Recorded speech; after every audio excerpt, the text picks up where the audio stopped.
Hello everyone. Welcome to our channel IAC Steno. We are starting the passage at speed of 100 word per minute. Start. In the light of the legal position stated herein above, it is very clear that no tax on the sale or purchase of goods can be imposed by any state when the transaction of sale or purchase takes place in the course of import of goods into or export of the goods out of the territory of India.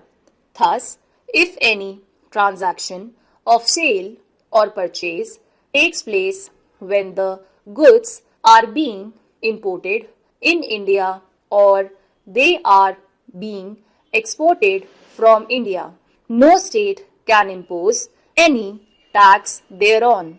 Section 5 of the Central Act deals with the transaction which is said to have taken place in the course of import or export.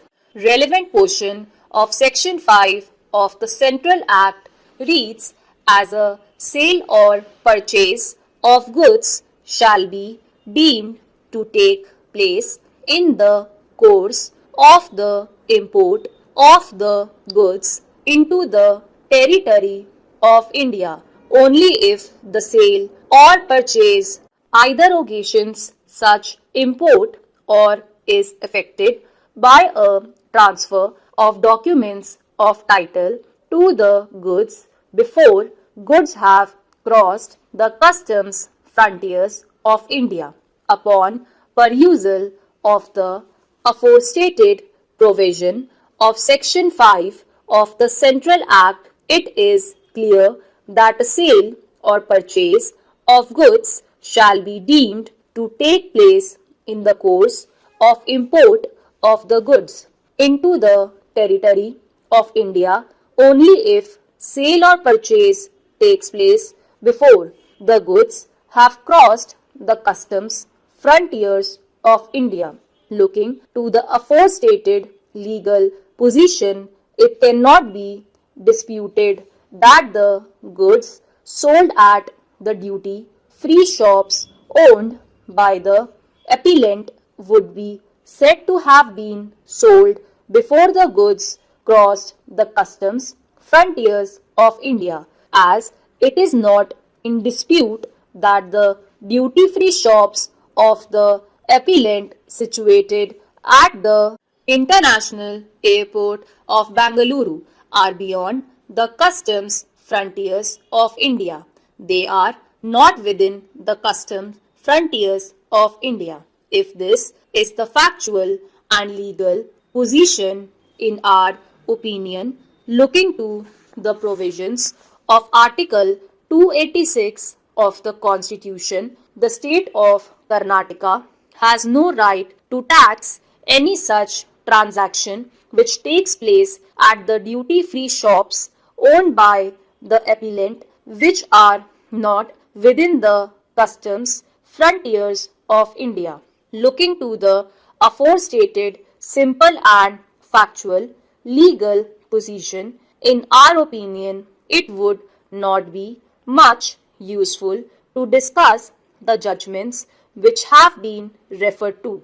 In our opinion, the legal position is so clear that it was not necessary for the learned counsel to refer to any judgment, and merely by showing the aforestated factual aspect and legal provisions to the concerned authority, the appellant could have convinced the concerned authority that the sale effected at the duty-free shops of the appellant could not have been taxed by the state of Karnataka. Learned counsel appearing for the respondent authorities had vehemently submitted that the appellant had not exhausted equally efficacious alternative statutory remedy, and therefore the single judge of the High Court had rightly not entertained the petition filed by the appellant. According to them, the division bench had also rightly dismissed the appeal for the same reason. According to them, this court also should not entertain this appeal. It is true that the appellant had rushed to the High Court without exhausting equally efficacious alternative statutory remedy. In our opinion, the learned single judge of the High Court was also right when he directed the appellant to move the statutory appellate authority. In normal circumstances, even when we would have expressed the same opinion, but looking to the fact that the special leave petition has already been admitted and the matter pertains to the assessment year 2004 to 2005, it would not be in the interest of the justice to relegate the appellant to the statutory authorities, especially when the legal position is very clear and the law is also in favor of the appellant. The learned counsel appearing for the respondent had submitted that the sale would not be